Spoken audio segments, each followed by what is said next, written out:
जय हिंद मेरे डियर साथी, मैं आपका साथी विकास। और आज हम देखने वाले हैं ये क्लास 10th का यानी कक्षा 10 विषय हिंदी, ये पेपर सॉल्यूशन 2024 का है। ये सेट की बात की जाए तो सेट नंबर 3 801 एचसी ये सेट नंबर है।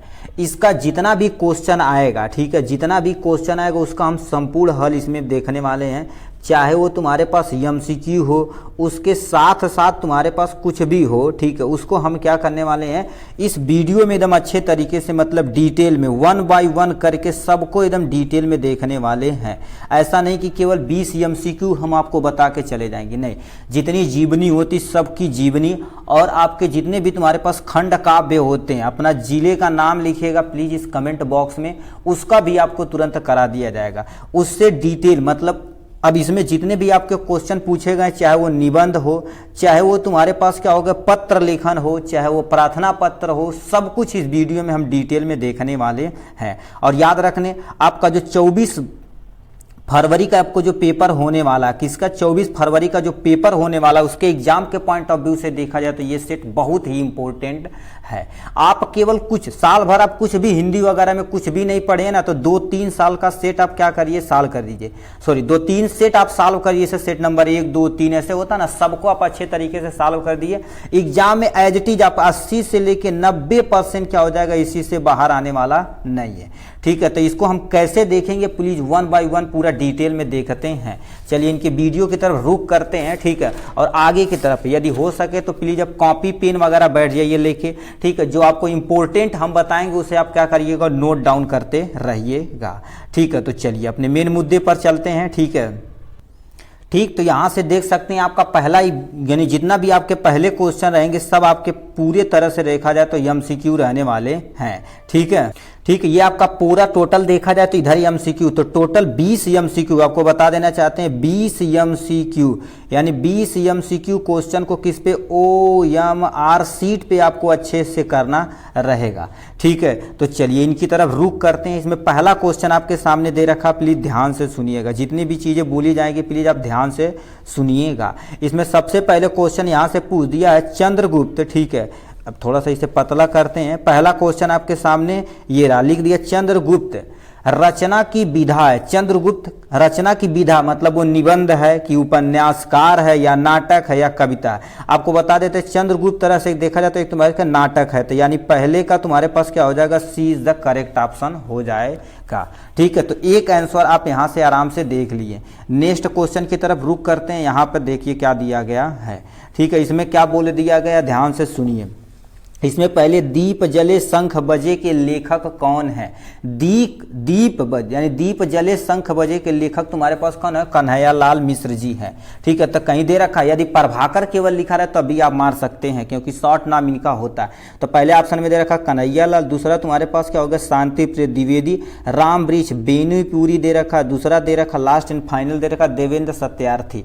तो यानी दूसरे का ए वाला ऑप्शन क्या हो जाएगा, इज द करेक्ट ऑप्शन हो जाएगा, ठीक है। यानी दूसरे का ये सेकेंड ऑप्शन करेक्ट, यानी फर्स्ट ऑप्शन करेक्ट हो जाएगा। नीचे सबका आंसर दे रखा है, इसमें कोई भी त्रुटियां रहेगा तो हम उसे करेक्शन कर देंगे, ठीक है। तो इसमें सबसे पहला क्वेश्चन क्या पूछा, शुक्लोत्तर युग, याद रखना शुक्ल युग अलग होता, शुक्लोत्तर युग अलग होता। तो शुक्लोत्तर युग के लेखक हैं, शुक्लोत्तर युग के लेखक तुम्हारे पास क्या होगा, उपेंद्र नाथ अयस्क है। कौन है, उपेंद्र नाथ अयस्क। पहले दे रखा विनय, ठीक है, विनय मोहन शर्मा मन्नू भंडारी, दूसरा दे रखा उपेंद्र नाथ अश्यक, दूसरा दे रखा है आपका last and final Satyendra Dwivedi. तो यह तुम्हारे पास देखा जाए तो ये वाला portion Upendra Nath Ashk is the correct option, यानी सी वाला ऑप्शन क्या हो जाएगा, करेक्ट ऑप्शन हो जाएगा, ठीक है। ये था तीसरा क्वेश्चन। चौथा क्वेश्चन क्या पूछ दिया है, यहाँ पर आ जाते हैं, ठीक है।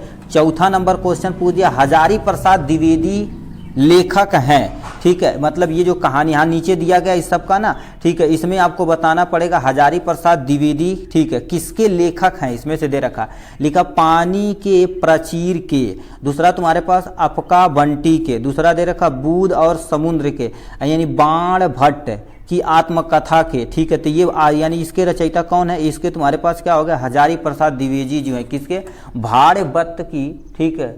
ये क्या लिखा था, रुक जाइए 1 मिनट बता रहा, ठीक है। तो इसके लेखक तुम्हारे पास कौन हो जाएंगे, ठीक है, भाड़, ठीक है, बाण भट्ट कि आत्मकथा के लेखक हजारी प्रसाद द्विवेदी जी हैं, यानी डी वाला ऑप्शन क्या हो जाएगा आपके सामने करेक्ट ऑप्शन हो जाएगा। नेक्स्ट में क्या कह दिया तुमसे, निम्नलिखित में से जयशंकर प्रसाद के नाटक नहीं है, याद रखना नाटक नहीं है पूछा गया है, नाटक नहीं है। तो इसमें सबसे पहले आजाद शत्रु, दूसरा दे रखा स्कंद गुप्त, ये सब तो है ही है। अंधेर यानी लिखा ध्रुव स्वामिनी, मतलब ये तीनों देखा जाए तो जयशंकर प्रसाद जी की है। इसमें कह दिया नहीं है, तो इस क्वेश्चन के अकॉर्डिंग तुम्हारे पास क्या हो जाएगा, अंधेर नगरी इनकी रचना नहीं है, मतलब इनका नाटक नहीं है। तो पांचवे का डी वाला ऑप्शन क्या हो जाएगा आपका करेक्ट ऑप्शन हो जाएगा। नेक्स्ट में क्या लिख रखा है, नेक्स्ट में चले आते हैं, ठीक है। नेक्स्ट में क्या दे रखा, अब इससे ध्यान से सुनिएगा, ठीक है। नेक्स्ट में छठा नंबर क्वेश्चन हमसे पूछ दिया है, रीतिबद्ध काव्य धारा के कवि हैं, पूछ दिया रीतिबद्ध काव्य धारा के कवि हैं। पहले दे रखा तुम्हारे पास बिहारी लाल, दूसरा दे रखा यानी बोधा, दूसरा तुम्हारे पास भिखारी लाल दे रखे हैं, ठीक है, तुम्हारे पास भिखारी लाल, और लास्ट दे रखा घनानंद। अब आपको बता देना चाहते हैं रीतिबद्ध काव्य धारा के तुम्हारे पास कवि कौन है, तुम्हारे पास भिखारी दास जी हैं, भिखारी दास जी तुम्हारे पास इज द करेक्ट ऑप्शन हो जाएगा, ठीक है। ये छठा नंबर क्वेश्चन।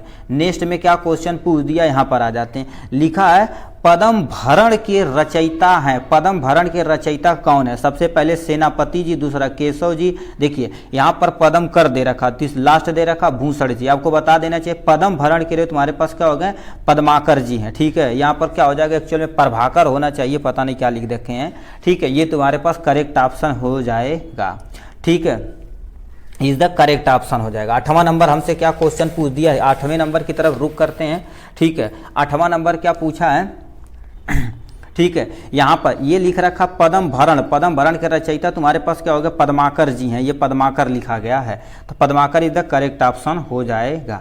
नेक्स्ट में तुमसे लिख दिया है सूर्यकांत त्रिपाठी निराला जी की रचना है, मतलब जो सूर्यकांत त्रिपाठी निराला जी हैं उनकी रचना इसमें से कौन है। पहला तुम्हारे पास क्या दे रखा, पहला ऑप्शन में दे रखा है अनुकृपा, थोड़ी अनुप्रिया, ये भी नहीं है। सुनहरे सवाल, ये भी नहीं है। ठंडा लोहा, ये भी नहीं है, ठीक है। राम की शक्ति पूजा, ये वाला क्या हो जाएगा आपका करेक्ट ऑप्शन हो जाने वाला है, ठीक है। ये हो गया इनके बारे में।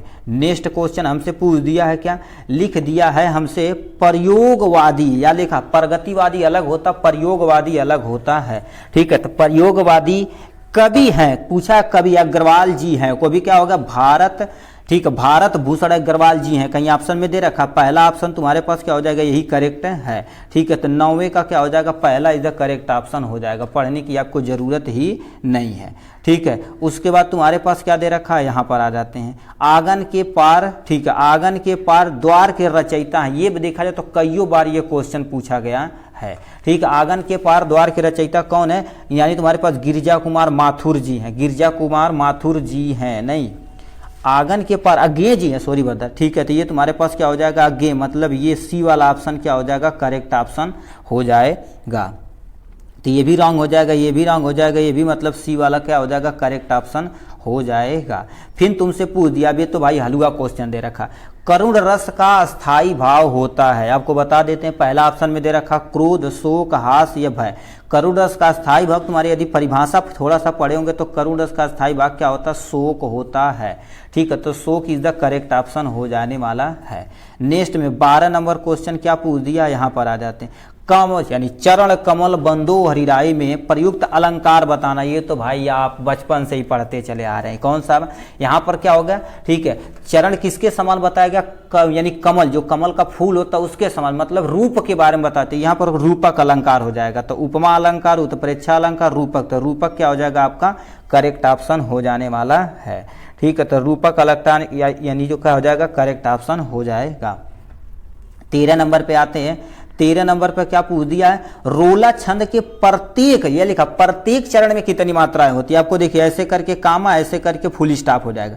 तो इसमें टोटल 11 होती है, इसमें तुम्हारे पास 13 होते हैं। तो 11 और 13 कितने होते हैं, तुम्हारे पास 24 मात्राएं होती हैं एक चरण में, ठीक है। तो यानी प्रत्येक चरण में कितनी मात्राएं होती, 24। तो कहीं दे रखा है, तो 24 इज द करेक्ट ऑप्शन हो जाने वाला है, ठीक है। ये हो गया। और तुम्हारे पास 14 नंबर का क्वेश्चन क्या आते हैं, लिख दिया है अभ्यागत, अभ्यागत पूछा, देखो अभ्यागत में ठीक है उपसर्ग पूछा। अब कितने लोग अब ढूंढेंगे, अनु ये नहीं है, अपि ये नहीं है, औ ये भी नहीं, अभ होना चाहिए, तो अभी तुम्हारे पास ये तो बहुत आसान दे रखा था।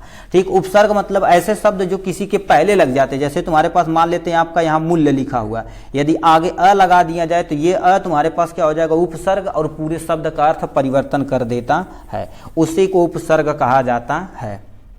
ठीक है, नेक्स्ट में क्या दे रखा है, नील कमल, नील कमल में कौन सा समास है। ठीक है, नील कमल में देखा जाए तो क्या होगा, कर्मधारय समास है। कह रहे देखा द्वंद्व समास, आपको बताते हैं द्वंद्व समास क्या होता है, जैसे माता और पिता यानी संयोजक चिन्हों का प्रयोग होना चाहिए, जैसे और हो गया, तथा हो गया, ये सब के बारे में। ठीक है, तो ये भी रॉन्ग हो जाएगा, ये भी रॉन्ग हो जाएगा, तुम्हारे पास क्या हो जाएगा, कर्मधारय समास, मतलब ये सी वाला ऑप्शन क्या हो जाएगा आपका करेक्ट ऑप्शन हो जाने वाला है। ठीक है, योगी, सिम से करिए, योगी शब्द का तत्भव हमसे पूछा। तत्भव क्या होता है, जैसे आपको कहीं सर्प लिखा रहा है तो सर्प को हम क्या लिख सकते हैं, हम अपने नॉर्मल भाषा में बोलते हैं सांप, तो अब ग्राम को क्या बोला जाता है, गांव बोला जाता है। ठीक है, गांव को क्या बोल दिया जाता है, गांव बोला जाता है ना, तो ये तत्भव तत्सम होता है। तो इसमें जोगी का क्या होता है तुम्हारे पास, यानी सॉरी योगी का क्या होता है, जोगी, तो यानी ए वाला ऑप्शन क्या हो जाएगा, करेक्ट ऑप्शन हो जाएगा। ठीक है, ये हो गया इनके बारे में। नेक्स्ट में क्या दे रखा है, यहां से आ जाते हैं, कह दिया तुम्हारे पास युष्मद लिखा, याद रखना, ये देखा जाए तो ना जो प्रथमा द्वितीया तृतीया होती है ना, यानी षष्टमी पंचमी विभक्ति वो सब होती, तो एक वचन द्विवचन उसमें आपको बताना पड़ेगा, इसके लिए आपको थोड़ा सा रूप याद करना पड़ेगा। तो लिखा तुम्हारे पास क्या लिखा देखा है, लिखा युष्मद शब्द का सप्तमी, देखो सप्तमी विभक्ति एक वचन तुम्हें बताना, सप्तमी विभक्ति मतलब क्या होगा, सबसे नीचे की तरफ आना संबोधन से पहले, तो ये तुम्हारे पास क्या हो जाएगा, इसका तुम्हारे पास लिखा तोयवी, तोयवी तुम्हारे पास क्या हो जाएगा, करेक्ट ऑप्शन हो जाने वाला है। ठीक है, इसको आपको रूप याद करना पड़ेगा। ठीक है, लिख रखा है। यहां पर आ जाते हैं, रचना के आधार पर वाक्य कितने भेद होते हैं, आपको बताने दो चीज, एक हमारे पास क्या होता है रचना के आधार पर, एक तुम्हारे पास क्या होता है अर्थ के आधार पर। अर्थ के आधार पर क्या होती है, ठीक, वाक्य 8 प्रकार के होते हैं, 8 प्रकार, रचना के आधार पर टोटल 3 प्रकार के होते हैं, तो कहीं 3 दिया है, तो यानी बी वाला ऑप्शन क्या हो जाएगा आपका करेक्ट ऑप्शन हो जाने वाला है। ठीक है, ये 18 नंबर का क्वेश्चन था। 19 नंबर क्वेश्चन हमसे क्या पूछ दिया, भाववाच्य, भाववाच्य में प्रधानता होती है, प्रधानता होती है। ठीक, इसमें भाव की प्रधानता होती पहले। ठीक है, कर्तावाच्य, वाच्य देखा जाए तो तुम्हारे पास 3 तरह के होते हैं, कर्तावाच्य, कर्मवाच्य और भाववाच्य होते हैं। ठीक है, तो तुम्हारे पास क्या बोल दिया, भाववाच्य, भाववाच्य ऐसा तुम्हारे पास वाच्य जिसमें कोई जैसे कर्ता है और क्रिया, कर्ता है, कर्म है, और तुम्हारे पास मान लेते कोई और शब्द लिंग के आधार पर उनका प्रयोग किया जाता है, उसी को वाच्य कहते हैं। तो वाच्य टोटल 3 तरह के होते हैं, जैसे एक्टिव वाच्य पैसिव वाच्य पढ़े होंगे ना, वाच्य टोटल 3 तरह के होते हैं। सबसे पहले कर्तावाच्य, दूसरा कर्मवाच्य और लास्ट में भाववाच्य। तो इसमें भाववाच्य में किसकी प्रधानता होती है, भाव की प्रधानता होती है। तो ये कर्तावाच्य यानी इसमें तो होता है, कर्म इसमें भी नहीं, ठीक है, क्रिया भी नहीं, इनमें से कोई मतलब, इसमें यदि भाव रहता, भाव की तो सही रहता, तो भाव है ही नहीं, तो इनमें से क्या हो जाएगा, कोई नहीं, द करेक्ट ऑप्शन हो जाएगा। 19 नंबर का ये था। उसके बाद 20 नंबर क्वेश्चन क्या पूछ दिया यहाँ पर लास्ट एंड फाइनल, ठीक, अविकारी शब्द जिसका तुम क्या कर सकते हो, यानी ठीक हम इधर उधर नहीं कर सकते, इंद्र है, इंद्र को ये तुम्हारे पास क्या हो जाएगा, रॉन्ग हो जाएगा। गाय हो जाएगा, यथा यानी यथा संभव, तो इसे हम क्या कर सकते हैं, नहीं बिगाड़ सकते हैं। ठीक है, तो ये सी वाला ऑप्शन क्या हो जाएगा, करेक्ट ऑप्शन हो गया है।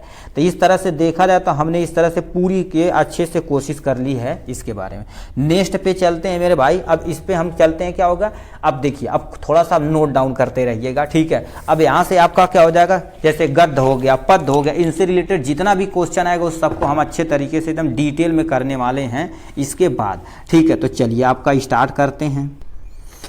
ठीक है, तो आपके सामने ये रहा प्यारा सा गद्यांश, और याद रखना गद्यांश में टोटल कितने क्वेश्चन करने पड़ते हैं हमको, यदि देखा जाए तो 2 + 2 + 2 यानी टोटल हमें पास कितना 6 नंबर, ये तो पक्का होके जाने वाला है। और आपको एक सुपर ट्रिक बताएंगे ना, आप उतना ही केवल कर देंगे ना, तो अभी आपका काम बन जाने वाला है। ठीक है, प्लीज ध्यान से सुनिएगा, पहला क्वेश्चन है, पहले ध्यान से सुनिए, जो भी चीज दिया रहता है उसे प्लीज ध्यान से सुना जाता है। पहले रखा कुसंग का ज्वर सबसे भयानक होता है, ये देखा जाए तो सेट नंबर फर्स्ट में हूबहू सेम टू सेम क्वेश्चन ये छाप दिया गया। कुसंग का स्वर ज्वर इतना भयानक होता है, यह केवल नीति और समृद्धि को नाश नहीं करता बल्कि बुद्धि का भी क्षय कर लेता है, एकदम से सही है। किसी युवा पुरुष की संगत यदि बुरी हो तो वह उसके पैर में बधी चक्की के समान होगी, जो उसे दिन दिन पे दिन मतलब दिन और दिन अवनति, ठीक है, अवनति के गड्ढे में गिराती जाएगी। और यदि अच्छी होगी तो सहारा देने वाली बहू के समान होगी और निरंतर क्या होगी, उन्नति की ओर ले जाएगी। कहने का मतलब देखो दोस्त टू टाइप के होते हैं। एक फर्स्ट टाइप क्या होता है, आपको उन्नति की तरफ ले जाता है, कहते यार हमारा दोस्त है, यदि हम ही कामयाब हो गए तो ये भी कामयाब होगा, तो आप दोनों तरफ क्या करेंगे, डेवलप कर जाएंगे। बट अब खराब संगति रहेगी तो क्या हो जाएगा, आपका दुर्लभ, मतलब जिंदगी आपकी खराब हो जाएगी। तो इसी से रिलेटेड आपको क्या कर देगा, क्वेश्चन पूछेगा। तो ये पहला संदर्भ लिखना पड़ेगा। तो संदर्भ कैसे लिखेंगे, आपके सामने ये रखा पहले का उत्तर, ठीक है। आपको उत्तर यहाँ पर हेडिंग डालेंगे, हेडिंग अच्छे तरीके से डालेंगे संदर्भ के बारे में। तो संदर्भ में क्या लिखना है, प्रस्तुत पद्यांश, ठीक है, हमारी पाठ्य पुस्तक हिंदी भाग, ऐसे आपको लिखना है, ठीक है। आचार्य रामचंद्र शुक्ल द्वारा लिखित हमारी पाठ्य पुस्तक, ठीक है, हिंदी के गद्य खंड से संकलित मित्रता नामक निबंध से ली गई है। ऐसे भी लिख सकते हैं, या अपने भाषा में लिखना चाहें तो प्रस्तुत गद्यांश हमारी पाठ्य पुस्तक हिंदी गद्य के मित्रता नामक पाठ से ली गई है। इसके लेखक या इसके रचयिता तुम्हारे पास आचार्य रामचंद्र शुक्ल जी हैं। ऐसे भी लिख सकते हैं, कोई टेंशन नहीं, ठीक है। बट ये इसमें दो चीज आप अंडरलाइन करिएगा, एक मित्रता को कर दीजिएगा, एक आचार्य रामचंद्र शुक्ल को, दो को अंडरलाइन करिएगा। यानी पाठ का नाम और उस रचयिता के नाम को आप अच्छे से अंडरलाइन कर देते हैं तो आपका कितना नंबर, 2 नंबर, कोई माई का लाल काट नहीं सकता है, ठीक है। फिर हमसे क्या क्वेश्चन पूछ दिया है, रेखांकित अंश की तुम्हें व्याख्या करना है। मतलब यहां से जो दिया गया है ना, ठीक है, ये जो आपके सामने रेखांकित अंश दिया गया, इसे ध्यान से पढ़िए, ठीक है। किसी युवा पुरुष की संगति यदि बुरी होगी, ठीक, तो उसके पैरों में यानी पैरों में बधी चक्की के समान होगी, जो उसे दिन और दिन अवगत गड्ढे में गिराती जाएगी। और यदि अच्छे होगी तो सहारा देगी और उन्नति की ओर प्रोग्रेस करके लेके जाएगी। इसी को आपको एक्सप्लेन करेगा, मतलब जो रेखांकित अंश दिया गया, जितना हम अंडरलाइन किए हैं ना, उतने को आपको अच्छे से क्या करना पड़ेगा, एक्सप्लेन करना पड़ेगा। अब मान लेते हैं आपको कुछ भी नहीं आता, तो जो भी अंडरलाइन पोर्शन अपनी भाषा में क्या करिए, हूबहू, जैसे ये 3-4 लाइन है ना, 3-4 लाइन अपने तरीके से बना के उसमें ऐड करके करते करते आप लिख दीजिए। बट आप छोड़ के प्लीज मत आइएगा। देखिए आप कुछ न कुछ लिखे रहेंगे उससे रिलेटेड तो नंबर देगा, सादा पेज पे आपको कभी भी टीचर नंबर नहीं देगा, ठीक है। तो इसका हम क्या कर देते हैं, हिंदी में व्याख्या, ठीक है, ठीक है, अच्छे रेखांकित अंश की व्याख्या करते हैं। तो इसमें क्या लिख रखा है, ध्यान से सुनिए। मानव जीवन में युवा अवस्था, ठीक है, युवा अवस्था यानी सर्वाधिक महत्वपूर्ण है। युवा अवस्था में ये क्या करेंगे, आप बन पाएंगे तो बन जाएंगे, बिगड़ पाएंगे तो बिगड़ जाएंगे, दोनों हो सकता। कुसंगति किसी युवा मनुष्य की सारी प्रगति इस तरह रोक लेती है जिस तरह क्या होती है, पैरों में बंधी हुई भारी पत्थर किसी व्यक्ति को आगे नहीं बढ़ने देती। कहने का मतलब देखो, युवा आदमी यदि कुसंगत में पड़ जाता है तो उसकी जो उन्नति है, उन्नति को इस प्रकार रोक लिया जाता है कि उसके मानो उसके पैरों में क्या कर दिया, हमने पत्थर बांध दिया है, ठीक है। वरना प्राय इसे गिरा देता है, ठीक है, ये हो गया कि यानी इसी समय कुसंगति से लिप्त मनुष्य, मतलब जिसमें कुसंगति की प्रभाव न पड़े, मनुष्य का पतन होने लगता है, ठीक है। वह दिन प्रतिदिन पतन के मार्ग पर अग्रसर होता रहता है।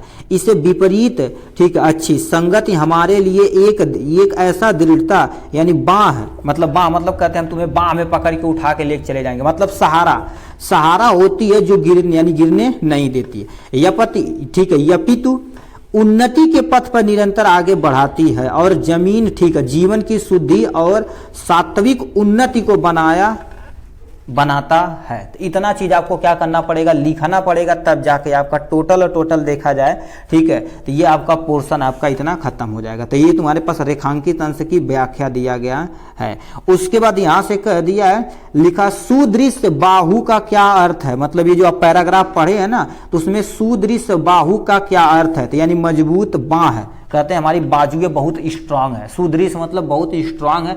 यदि बाजुएं किसी दोस्त की स्ट्रांग रहेगी, बाजुएं मतलब वो नहीं कि आप मार झगड़ा कर लिए, ऐसा नहीं, बाजुएं मतलब अच्छी राह पर आपको ले जाए, ठीक है, उन्नति के मार्ग पर ले जाए, जिसके आपका जीवन भी सफल हो सके आराम से। तो इतना चीज आपको क्या करना पड़ेगा, इस पोर्शन में लिखना पड़ेगा। तो ये पहला हो गया। अथवा करके दिखाते हैं, जो भी आपको समझ में आएगा एग्जाम में उसी को आपका अच्छे तरीके से लिख दीजिएगा। तो अथवा की तरफ रुख करते हैं, ठीक है। ठीक, हमसे दूसरा क्वेश्चन इसी में कर दिया। ये अथवा का है, याद रखिए पहले का क और ख कोई एक ही आपको अटेम्प्ट करना रहता है। ठीक है, ये अथवा का क्वेश्चन है, इसको कैसे अटेम्प्ट करना आपको हम बताते हैं। ठीक है, तो इसको कैसे आपको लिखना है यहाँ पर देखिए। पहले इसको स्पष्ट सुअक्षरों में आप पढ़िए। क्या दे रखा, ध्यान से सुनिए। क्या लिख रखा, हिंदी में प्रगतिशील साहित्य का निर्माण हो रहा है। एकदम सही है, क्योंकि अब देखा जाए तो ठीक है बहुत सारे लोग इंग्लिश की तरफ रुख कर रहे हैं। हिंदी को भी थोड़ा हमारी मातृभाषा इसे बढ़ावा देना चाहिए। इसके निर्माता यह समझ रहे हैं कि इनके साहित्य में भविष्य का गौरव निहित है, मतलब इसमें कोई वैल्यू नहीं है। ठीक है, पर कुछ ही समय बाद उनका यह साहित्य भी अतीत कोई स्मारक बन जाएगा, मतलब वो दफन हो जाएगा। और आज जो तरुण है वही वृद्ध होकर अतीत के गौरव का स्वप्न, ठीक है, स्वप्न देखेंगे। इनके स्थान में तरुणों का फिर दूसरा दल आ जाएगा और भविष्य का स्वप्न देखेगा। दोनों के ही स्वप्न दुखद होंगे, क्योंकि दूर के ढोल सुहाने होते हैं। मतलब जैसे दूर कहीं ढोल बाजते रहे तो बहुत बढ़िया लगता है ना, वहां पर जो झंझनाहट, जो खराब आवाज होती है उसी के बगल में ज्यादा खराब लगती है, दूर से अच्छा लगती है। तो इसी को देखना है। और आप देख रखना, जितना भी अंडरलाइन पोर्शन है उसका तुम्हें क्या करना पड़ेगा, व्याख्या भी करना पड़ेगा। तो सबसे पहले आप संदर्भ लिखेंगे तो आपका कितना नंबर मिलेगा, यहां से 2 नंबर।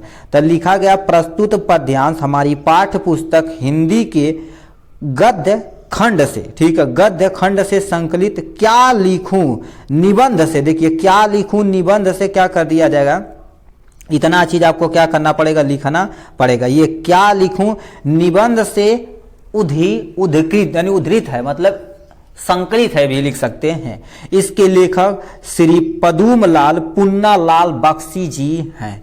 क्या लिखूं नामक पाठ से लिया गया है। इसके रचयिता या इसके लेखक पुन्नालाल बख्शी जी हैं। इतना चीज आपको क्या करना पड़ेगा, लिखना पड़ेगा। फिर रेखांकित अंश की व्याख्या यहाँ पर दिया गया है। आपको ये कैसे लिखना पड़ेगा, यहाँ से आप देखिए। विद्वान लेखक श्री बख्शी जी साहित्य सुधार के प्रक्रिया पर प्रकाश डालते हुए कहते हैं कि, मतलब बख्शी जो हमारे पास विद्वान लेखक हैं, बख्शी जी वो कहना चाह रहे हैं कि, ठीक है, यानी जो ये गद्यांश दिए इस पर प्रकाश डालते हुए कहना चाह रहे हैं कि युवा साहित्यकार वर्तमान में भूत और भविष्य के समन्वय करते हुए यह सोचकर प्रगतिवादी साहित्य की रचना कर रहे हैं, क्योंकि उनके साहित्य में, ठीक है, उनके साहित्य में भविष्य के गौरव का वर्णन किया गया है। ठीक है, अतः भविष्य में, ठीक है, इसमें सुधार की आवश्यकता नहीं होगी, किंतु कुछ समय बाद उन्हें यानी पश्चाताप होगा। कुछ समय पश्चात ही उन्हें सोच कि यह भय इमारत धाराशायी हो जाएगी, मतलब उनकी जो सोच है ये क्या हो जाएगी, खत्म हो जाएगी। और आज के युवा लेखक भी एक दिन वृद्ध होकर, ठीक है, मतलब जो युवा पीढ़ी है वो क्या होगी, बूढ़ा होकर तुम्हारे पास अतीत गुणगान करेंगे, मतलब जो गाय है उसी का गुणगान करेंगे। और इस समय के जो युवा साहित्यकार होंगे वह वर्तमान से असंतुष्ट होकर, मतलब जो प्रेजेंट टाइम में हम असंतुष्ट होकर, ठीक है, होकर और नया साहित्य रचने लगेंगे। ठीक है, तो ये हो गया इनके बारे में। इतना चीज आपको क्या करना पड़ेगा, लिखना पड़ेगा, तो आपका व्याख्या हो जाएगा। ठीक है, उसके बाद यहाँ पर तुमसे क्या दे रखा, इसी से एक प्रश्न पूछा गया, प्रस्तुत गद्यांश में प्रगतिशील का क्या तात्पर्य। प्रगतिशील मतलब आप निरंतर बढ़ते रहिए। तो इसमें प्रगतिशील साहित्य निर्माण से यह समझाता है कि साहित्य निर्माण कर रहे हैं, इनके साहित्य में भविष्य का गौरव निहित है, मतलब निरंतर बढ़ते जा रहे हैं, हमारे पास गौरव का विकास होना, ठीक है, निहित माना गया है। इतना चीज आपको क्या करना पड़ेगा, इसमें लिखना पड़ेगा। ठीक है, तो ये था आपका दूसरे का आंसर। अब ये अथवे का था, अब हम नेक्स्ट क्वेश्चन की तरफ रुक करते। ठीक है, ये आपके सेकेंड नंबर का क्वेश्चन है। अब इसमें भी 2 ठी आपको दिया रहेगा। ठीक है, वो गद्यांश था, ये टोटल आपका पद्यांश है। पद्यांश में जैसे थोड़ा सा वो दोहा टाइप में ना होता, उस टाइप में ये क्वेश्चन दिया रहेगा।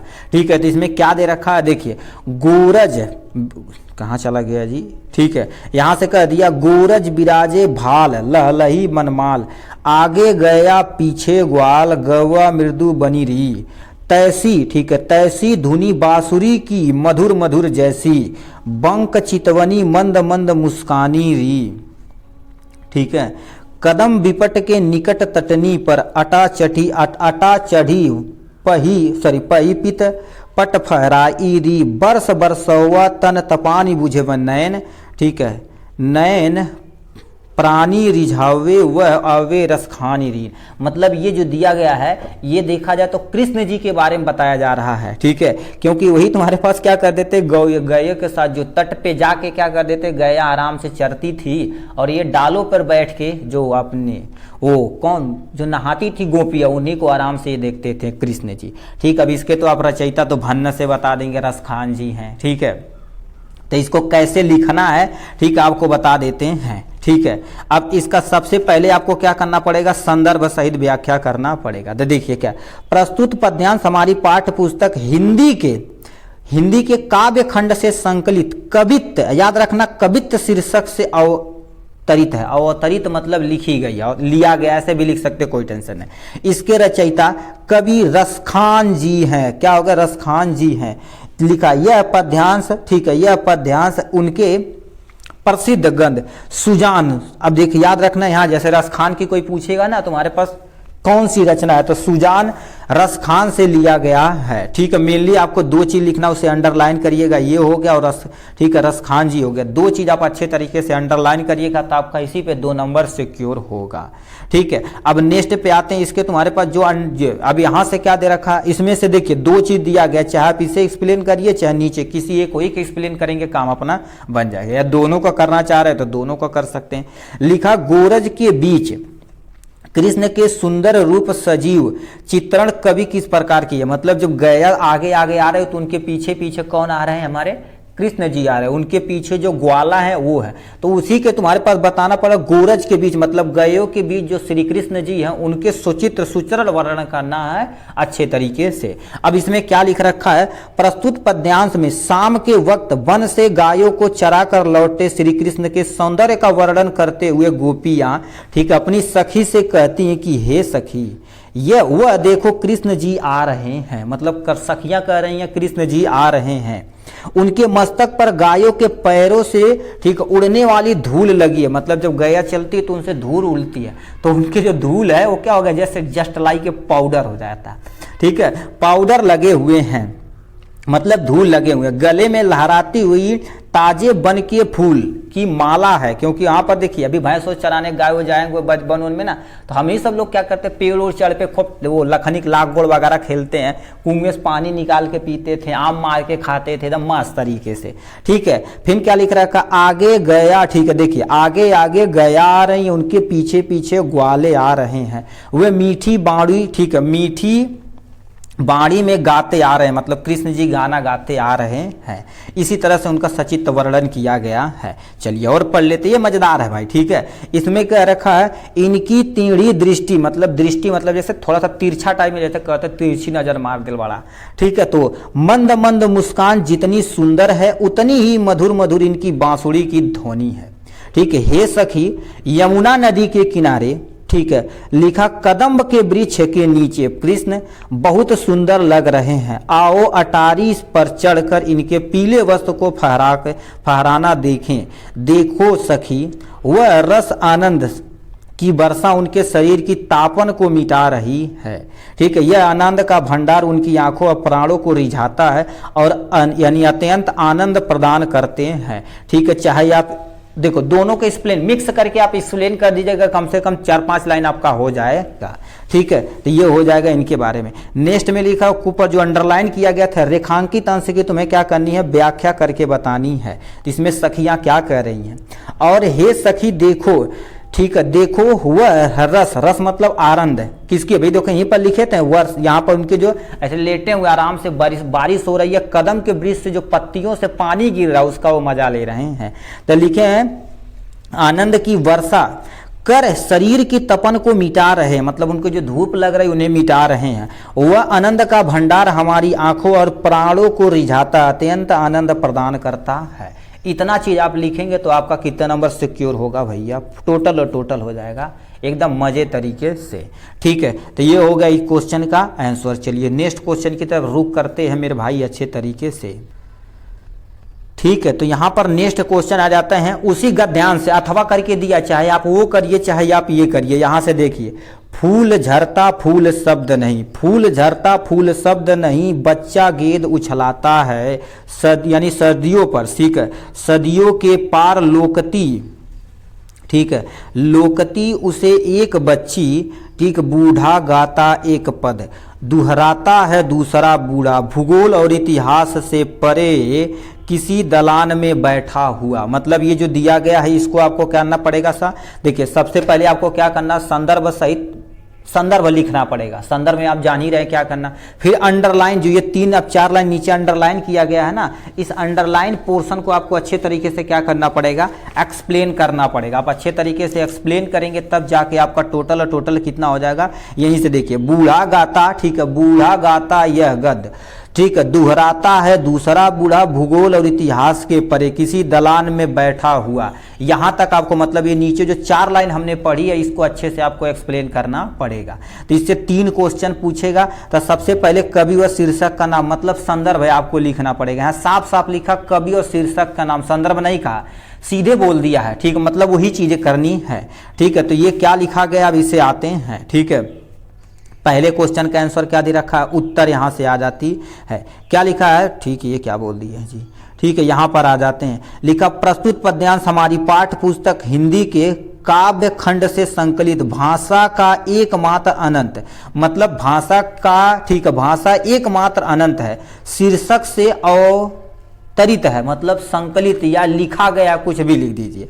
इसके रचयिता अशोक वाजपेयी जी हैं। कौन जो है, अशोक वाजपेयी, से हम अंडरलाइन कर देते हैं, ये पोर्शन, ये अशोक वाजपेयी जी, ये 2 पोर्शन आपको क्या करना पड़ेगा, अच्छे से अंडरलाइन कर देंगे, अपना काम हो जाएगा, ठीक है। ये हो गया इनके बारे में। अब दे रखा रेखांकित अंश की तुम्हें क्या करनी पड़ेगी, व्याख्या करना पड़ेगा। तो आपके सामने रेखांकित अंश की व्याख्या करना पड़ेगा। इतना बड़ा है, आपको अच्छे तरीके से अपनी भाषा में, जो 4-5 लाइन है ना, तो अपनी भाषा में उसे एक्सप्लेन कर देना है, ठीक है। तो यहाँ पर क्या लिखे, कवि कहता है कि हमारे प्राचीन काल से संबंधित ज्ञान, इतिहास और भूगोल जैसे विषयों की सहायता प्राप्त हो जाता है। और सही अपने यहाँ ऋषि मुनि जो थे ना, अब तुम यहीं बैठे बैठे पूरे चंद्रमा की दूरी, सूर्य की दूरी, जितने प्लेनेट है सब की दूरी एग्जैक्ट यहीं पर बैठे बैठे बता दिए। और प्रेजेंट टाइम में रिसर्च किया गया, लगभग सेम टू सेम मैच करता है। अब तुम सोचो हमारे कवि जो थे, ठीक है, संत थे, कितने महान थे। लेकिन हमें, ठीक है, यह नहीं भूलना चाहिए कि जब इतिहास और भूगोल भी नहीं लिखे गए थे तो भाषा के अस्तित्व उस समय भी था। ऐसा नहीं है कि उस समय नहीं था। उस समय कोई एक वृद्ध व्यक्ति जब कोई पद गुनगुनाता था तो घर में बैठी किसी अन्य भाग के बैठे, ठीक है, वृद्धा की पद को क्या कर देते थे, सुन के पद को गुनगुनाया करते थे, यानी उठता था। कहने का मतलब जैसे एक कोई व्यक्ति ए है, कोई दूसरा, जैसे गांव में देखे थे पहले बैठ के कोई बूढ़ा व्यक्ति जो भी अच्छी चीजें कहता था, उन्हें गुरु लोग मानते थे, ठीक। वो किसी भी जाति धर्म के रहे, उससे लेना देना नहीं, वो किसी भी जाति के धर्म के रहे, लोग उनके अच्छे ज्ञान को सुनते थे। बट आप बूढ़े आदमी को कोई सुनवा नहीं करता है, तेरी बूढ़ा हटा हो रहा है, अब यही चल रहा है, ठीक है। उसी माध्यम से भाषा लिखा आज तक चलती चली आ रही है।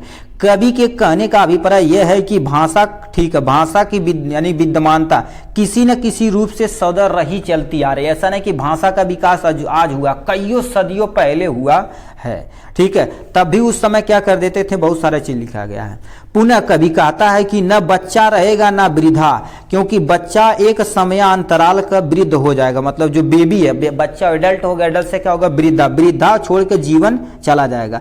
न गेंद रहेगा न फूल, न तुम्हारे पास न तो दलान, मतलब जो न तो, देखिए सबसे पहले क्या रखा, न गेंद रहेगा न फूल रहेगा न दलान रहेगा, क्योंकि सभी वस्तु क्या होगा, नरस्वर, मतलब इस धरती पर जितने भी चीज यदि है, चाहे वो जीवित प्राणी ही है, ठीक है, जीवित प्राणी यदि जन्म लिया हो तो उसे मरना तय है, ठीक है। एक ना एक दिन किसी को, यानी सभी को क्या होगा, समाप्त हो जाना। लेकिन ठीक है, इन सब के समाप्त हो जाने के बाद शब्द बने रहेंगे। अब बताओ, तुम सोचो, हमारी भाषा हम जो बोल दे रहे हैं, ठीक है, बोल दे रहे हैं, ये हम मर जाएंगे तो सदियों तक ये भाषा चलती रहेगी। उसमें थोड़ा बहुत परिवर्तन लाया जा सकता है, ठीक है, क्योंकि वह भाषा किसी एक भाग और भाषा की मात्रा एकमात्र अनंत है, ठीक है। इसीलिए कोई भी चीज बोलिए आप सोच समझ के किसी को बोलिए, ठीक है। कभी भी किसी को ठोकर मत पहुंचाइए, ठीक है। देखिए आप जिंदगी में आए हैं तो मुस्कुराते खिलते चेहरे के साथ अपनी ज़िंदगी बिताइए, ठीक है। कभी भी रहिए, हमेशा मस्त रहिए, ज़बरदस्त रहिए, ठीक है, स्वस्थ रहिए। ऐसा नहीं कि मुरैला के लेखन बैठे रहा है, ठीक है, हैं कोयला के लेखन तो ऐसा मत करिएगा। कभी भी रहिए मस्त टाइप में रहिए, एकदम मजे। कभी भी स्ट्रेस लेके पढ़ना ही नहीं चाहिए, मस्त तरीके से कि मतलब पढ़ रहे हैं मस्त, ठीक है। मन कहा चला खेल लिया हुआ थोड़ा देर फिनाक पढ़ा, ठीक है। अभी देखो मान लेते हैं आपका मन किया कि आप तो हिंदी कैसी तैसी फाड़ा ये शेर तो ऐसा याद कर ले चुटकी में, तो आपको कंफर्म मेरे भाई 80 से लेके 85 90% तक आपको याद हो जाएगा। फिर कहिए दादा भोसड़ी घूमा ताड़ा मारा दू तमाचा, ठीक है। तो आप बैठाएंगे नॉर्मल, वैसे बैठाएंगे, ठीक है। नॉर्मल बैठाएंगे तो आप क्या करेंगे, ऐसे पन्ना पलटेंगे, अरे यही तो इनके चेहरवा कैसन बा हो, अरे यही तो मशीन हो, यही तो लाल लिखल बा हो, ऐसे पढ़ेंगे क्योंकि आपके ऊपर प्रेशर। इसीलिए कभी भी कोई भी चीज पढ़िए एकदम मस्त तरीके से पढ़िए, ठीक है। ये क्या हो गया भाई, ठीक है ठीक है ठीक है।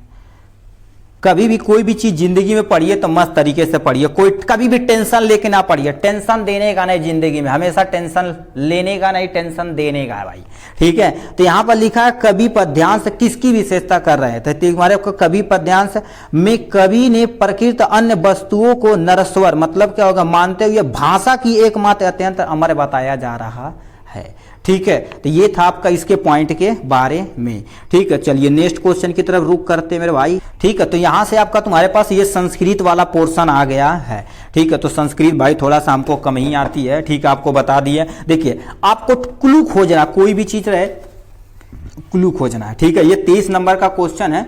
इसमें सबसे पहले आपको संदर्भ और हिंदी अनुवाद करना पड़ेगा, तो 2 प्लस में तुम्हारे पास क्या होगा 3, यानी टोटल 5 नंबर इस पोर्शन से मिलने वाला है। यदि आप संदर्भ सही से लिख देते हैं तो 2 नंबर, हिंदी अनुवाद कर देते हैं तो 2 प्लस 3 2 5 नंबर आपको इसमें मिल जाने वाला है। ये आपके सामने वाराणसी नाम से भन्न से पता चल गया, वाराणसी से लिया गया। ऐसे आप खोजिए, जैसे कहीं चाहे आजाद आ जाए चंद्रशेखर है तो समझ लो चंद्रशेखर से लिया गया है, ठीक। इसी तरह से क्लू ढूंढते हैं, ठीक है। तो यहां पर ये लिखा गया था। अब इससे तुम्हारे पास क्या करना, सबसे पहले संदर्भ लिखते हैं। प्रस्तुत संस्कृत गद्यांश हिंदी पाठ है, पुस्तक के वाराणसी पाठ से लिया गया। देखिए वाराणसी पाठ से लिया गया है, इसके रचयिता नहीं होते हैं और ना ही लिखे जाते हैं। इतना ही केवल आप लिख देंगे, आपका भन्न से 1 नंबर बन जाने वाला है। उसके बाद तुम्हारे पास क्या लिख रखा है, इसका हिंदी अनुवाद करना पड़ेगा, ठीक है। तो आपको हिंदी अनुवाद कैसे करनी, ठीक है। तो ये क्वेश्चन आपके सामने लिखा, वाराणसी प्राचीन काले, ठीक है। गहे गए विद्या मतलब घर घर विद्या, दिव्य ज्योति धोतते, आधुनिक कपि अत्र संस्कृत वागत धारा सतत प्रवहित मतलब प्रवाहित हो रही है, जनान ज्ञान च वर्धति, ठीक। अत्र अनेक आचार मूर्धन्तता, ठीक है। विद्यास लिखा वैदिक, ठीक है। वैदिक अध्ययन च इदति ईदानी निर्मता, ठीक है। तो इसको आपको क्या करना पड़ेगा, ऐसे आपको हिंदी में अच्छे तरीके से एक्सप्लेन करना पड़ेगा। तो आपके सामने ये रहा हिंदी। अब ध्यान से सुनिए क्या लिखा गया है। लिखा यानी वाराणसी में प्राचीन काल से घर घर, ठीक है, विद्या की ज्योति, ठीक है, विद्या की दिव्य ज्योति प्रकाशित होती चली आ रही है और वर्तमान में यह संस्कृत वाणी की धारा निरंतर प्रवाहित होती आ रही है, ठीक, और लोगों को ज्ञान बढ़ाती है, ठीक है। यहाँ पर अनेक उच्च कोटि के आचार्य और विद्वान के रूप में वैदिक साहित्य अध्ययन और अध्ययन आज भी प्रयासरत है, ठीक है। मतलब देखा जाए तो यहाँ पर बहुत बड़े बड़े विद्वान दूसरे कंट्री, तुम सोचो अपना ये ऐसा देश था जहाँ पर बड़े बड़े देशों के लोग से अपने यहाँ पढ़ने आते थे। आप सुने होंगे नालंदा विश्वविद्यालय जो प्रेजेंट टाइम में बिहार में है, उसे जला दिया गया था, कईयों साल तक वो जलता रहा भाई, ठीक है। तो अपने ही लोग अपने क्या कर दिए, बर्बादी किए। देखिए अंग्रेजों ने ज्यादा हमें नहीं लूटा भाई, ठीक है, अपने ही लोग धोखा करके अभी भी लूट रहे हैं आप जान ही रहे हैं, ठीक है, लूट रहे हैं, ठीक है। तो ये आपको क्या करना पड़ेगा, इतना लिखना पड़ेगा, ठीक है। नेक्स्ट क्वेश्चन की तरफ रुक करते हैं मेरे भाई, ठीक है, हमसे ये नेक्स्ट क्वेश्चन दे रखा है, इसी का अथवा करके दिया, चाहे आप वो करिएगा चाहे ये करिएगा। इसमें देखिए क्या दे रखा है, यहाँ से आप ये क्वेश्चन आपको इतना पढ़ना पड़ेगा, ठीक है। इसी से पढ़ के इसका संदर्भ सहित हिंदी में आपको अनुवाद करना पड़ेगा। आप इतना कर देंगे तो आपका कितना नंबर बन जाएगा, 5 नंबर भन्न से बन जाएगा, ठीक है। तो इसको कैसे लिखना इसको आपको हम बताते हैं, ठीक है। देखिए आपको स्क्रॉल करके यहाँ पर जाएंगे नीचे, यहाँ से आपको इतना लिखना पड़ेगा। तो लिखेंगे प्रस्तुत गद्यांश हमारी पाठ्य पुस्तक हिंदी के संस्कृत खंड से, मतलब किससे लिया गया, संस्कृत खंड से संकलित प्रबुद्धो ग्रामीण पाठ से यानी उद्धृत है। मतलब ये देखा जाए तो क्या होगा, संस्कृत खंड से लिया गया है, ठीक है। संस्कृत खंड से लिया गया, इसका रचयिता आपको लिखना ही नहीं रहता। उसके बाद आपको इतने में हिंदी अनुवाद कर देंगे तो अपना काम हो जाएगा। लिखा गया उसी समय उस गांव वालों, ठीक है, गांव वालों का गांव का, ठीक है, गांव आ गया, ठीक है। और हंसा और ट्रेन से उतर कर अपने गांव की ओर चल दिए। मतलब क्या रखा, उसी समय उस गांव वालों, ठीक, गांव वाले का गांव आ गया, मतलब जो ट्रेन में बंदा बैठा हुआ था ना उसका गांव आ गया। तो वो हंसा और ट्रेन से उतर कर क्या हो गया, गांव की ओर चल दिए। नागरिक शर्मिंदा, ठीक है, शर्मिंदा होकर चुप रहा। सभी यात्री उस पर बातून नागरिक पर हंसे, ठीक है, मतलब जो बकबक कर रहा था उस पर हंसे।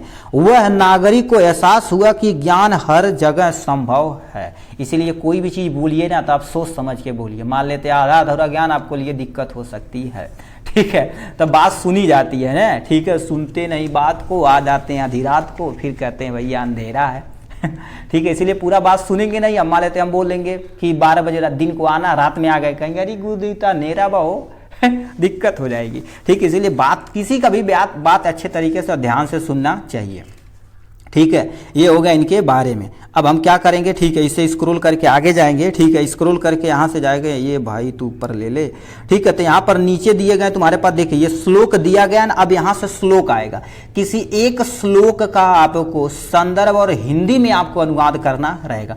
कोई 2 श्लोक रहेगा, आपको दोनों श्लोक को आपको क्या करना पड़ेगा, हिंदी में अच्छे तरीके से अनुवाद करके बताना रहेगा, ठीक है। तो यहाँ पर लिखा नीर झीर विवेक हंसालत, लिखा तमेव तसुनुचेत विश्वमिति सी आधुने कुलवर्त पालिष्यत कह। मतलब ये जो दिया गया इसका सबसे पहले संदर्भ लिखना पड़ेगा और हिंदी में आपको क्या करना पड़ेगा, अनुवाद करना पड़ेगा, ठीक है। तो इसको कैसे लिखेंगे तो आपके सामने ये दे रखा है, ठीक है। चल भी रहा है कि नहीं ब्रो, नहीं चलेगा तो दिक्कत हो जाएगी, रिकॉर्डिंग नहीं हो पाएगी, ठीक है। इसमें लिखा प्रस्तुत श्लोक हमारी पाठ्य पुस्तक हिंदी के, ठीक है, हिंदी के संस्कृत खंड से कहाँ लिखा गया, अन्नोतवती विलास से लिया गया है, ठीक है, विलास से लिया गया है। बस इतना ही आपको लिखना पड़ेगा।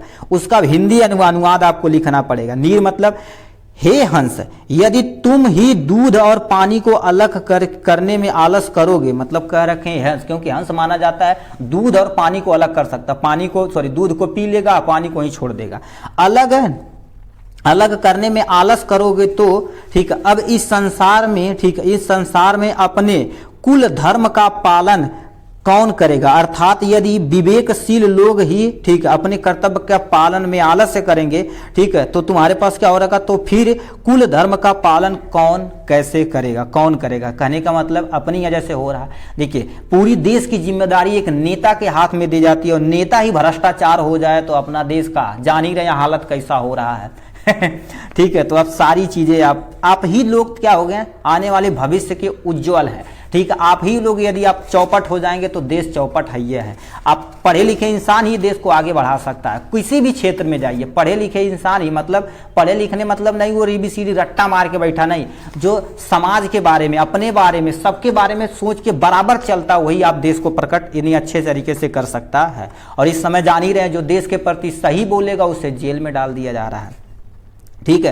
तो ये हो गया इनके बारे में, ठीक है। नेक्स्ट पे चलते हैं भाई, ठीक है। यहाँ पर दूसरा श्लोक दिया गया, कोई 2 श्लोक हम बोले थे, कोई 2 श्लोक रहेगा उसको आपको करना पड़ेगा, ठीक है। यहाँ पर लिख रखा, देखिए ये आपको सामने 2 श्लोक है, ठीक है। श्लोक होने के बाद यही श्लोक है, याद रखिएगा मेरे भाई, ठीक है। इसमें तुम्हारे पास इसका केवल हिंदी अनुवाद करना रहेगा, ठीक है। इसका भी संदर्भ नहीं किया क्या जी, ठीक है। वो भाई क्या कर रही है, खतरनाक है। लिखा धर्म का मुख्य स्थान उदारता है और यश का मुख्य स्थान दान है, ये 150% है। स्वर का मुख्य स्थान सत्य है और सुख का मुख्य ठीक स्थान तुम्हारे पास क्या होगा, शील है। ठीक, स्थान शील है। इतना चीज आपको करना पड़ेगा तब अपना काम होगा। सिंपल सा क्या होगा, धर्म का जो मुख्य स्थान क्या होता है, उदारता होता है और यश का मुख्य स्थान दान होता है और दान देने से कभी भी घटता नहीं है। ठीक है। और क्या होगा, स्वर का मुख्य स्थान सत्य है। ठीक है। कोई भी पर्सन यदि पूरी अच्छी तरीके से लगन और आस्था के साथ किसी भी सत्य पे मार्ग पे चलता है, ऐसा नहीं कि हमेशा वो जाके क्या करे, ठीक है, अपने मन के अंदर कपट रखे हो किसी के प्रति, ऐसा कर देंगे वो ऐसा कर देंगे, मंदिरों में मस्जिदों में कहीं भी जाके गंगा के तीर जाके अच्छा से अच्छा, ठीक है, वो क्या करे, लूटपाट करे, तो ऐसा होना खराब है। ठीक है कि नहीं। दिखावा के टाइम में, प्रेजेंट टाइम में देखा जाए तो दिखावा हो रहा है। कहीं भी आप जाइए मंदिर में, पहले देखे हाथ जोड़ के ऐसे आगे हाथ करते ऊपर करते थे, बट अब मोबाइल लेके कर रहे हैं। ठीक है, डिजिटल है ये। ठीक है, तो ये होगा इसका आंसर। ठीक है। उसके बाद तुम्हारे पास क्या दिया गया नेक्स्ट क्वेश्चन में, ये 2 श्लोक पढ़ने के बाद आपका टोटल 24 नंबर तक क्वेश्चन खत्म हो जाएगा। उसके बाद आपका एक खंड काव्य आएगा। क्या हो जाएगा तुम्हारे पास, ये देखा जाए तो तुम्हारे पास एक खंड काव्य आता है। ठीक है, क्या आता है, खंड काव्य आता है। तो खंड काव्य हर एक जिले का मेरे भाई अलग अलग होता है, तो प्लीज इससे आपके लिए क्षमा चाहते हैं। और अपना, क्योंकि देखा जाए तो एक क ख ग घ अंग च छ ज झ इ, यानी 2 4 6 8 10 टोटल तुम्हारे पास 2 4 6 8 9, मतलब 9 10 होता है। तो इसको पूरा एक्सप्लेन करना थोड़ा सा दिक्कत है। अपना जिले का कमेंट बॉक्स लिखिएगा, उसको इजी तरीके से हम आप क्या कर देंगे, इजी तरीके से स्टेप बाय स्टेप आपको हेडिंग कैसे डालनी, ये सब कुछ डिटेल में आपका भाई बता देगा। अपना कमेंट बॉक्स में प्लीज जरूर से जरूर अपना क्या करिए, डिस्ट्रिक्ट कमेंट बॉक्स में लिखिएगा। ठीक है, तो चलिए हम सीधे अपने मेन मुद्दे पर 26 नंबर लेखक का जीवन परिचय और कवि के जीवन परिचय की तरफ रुख करते हैं। ठीक है। ठीक है, देखिए ये देखा जाए तो तुम्हारे पास ऐसे देखिए कैसे तरह से आपको अच्छे से हेडिंग डाल के जैसे लिखना, उसी तरह से आपको क्या करना पड़ेगा, जैसे जैसे हमने हेडिंग डाल के यहाँ पर बनाया हुआ है उसी तरह से आपको अच्छे तरीके से एक्सप्लेन करना पड़ेगा। बट अपना कमेंट बॉक्स में डिस्ट्रिक्ट जरूर से जरूर लिखिएगा। चलिए नेक्स्ट क्वेश्चन की तरफ चलते हैं मेरे भाई। ठीक है। ठीक है, तो यहां से आपको क्या करना पड़ेगा, जीवन परिचय याद रखना पड़ेगा। और आज ही से आप अपने जहन में बैठा लीजिए कि इन्हीं 2-3 का आप क्या करिए, किसी 2 का लेखक का जीवन परिचय, किन्हीं 2 कवियों का जीवन परिचय आप ही से आज याद कर लीजिए। ठीक है, तो यहाँ पर किन्हीं 3 का दिया, किसका दे रखा, पहला पदुम पुन्नालाल बख्शी, जयशंकर प्रसाद, आचार्य रामचंद्र शुक्ल। ठीक है, और रामधारी सिंह दिनकर। 4 का दिया गया कि नहीं, आपको 1 का आपको अच्छे तरीके से एक्सप्लेन करना, क्या क्या करना पड़ेगा आपको बता देना चाहते हैं। ठीक है, आपको देखिए सबसे पहले दे रखा लेखक का जीवन परिचय आपको देखना पड़ेगा। लेखक का जीवन परिचय, उनकी रचना का उल्लेख करना पड़ेगा, तब जाके आपका कितना टोटल होगा।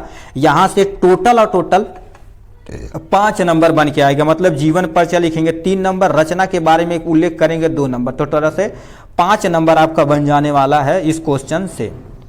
ठीक है, तो यहां पर देखिए आपको हेडिंग डालनी पड़ेगी जीवन परिचय। लिखा पदुम पुन्नालाल बख्शी जी का जन्म। ठीक है, इसे थोड़ा सा इसे नीचे लाते हैं। ठीक है, पदुम पुन्नालाल बख्शी का जन्म यानी 1894 यानी 1894 ईस्वी में मध्य प्रदेश के जबलपुर जिले के खैरागढ़ नामक स्थान पे हुआ था। पहला पॉइंट, इनके पिता श्री उमराव बख्शी बाबा, ठीक है, बाबा पुन्नालाल बख्शी साहित्य प्रेमी और कवि थे। ठीक है, इनकी माता जी जो साहित्य से क्या करती थी, बहुत ज्यादा प्रेम करती थी। अब बढ़ा चढ़ा के लिखना भाई, खतरनाक टाइम में, अब जानते हैं हिंदी मीडियम वाले।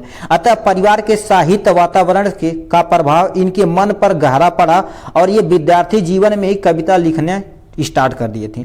बीए उत्तीर्ण करने के बाद बख्शी जी ने साहित्य सेवा पर अपना लक्ष्य बनाया और कहानी और कविता में लिखने लगे।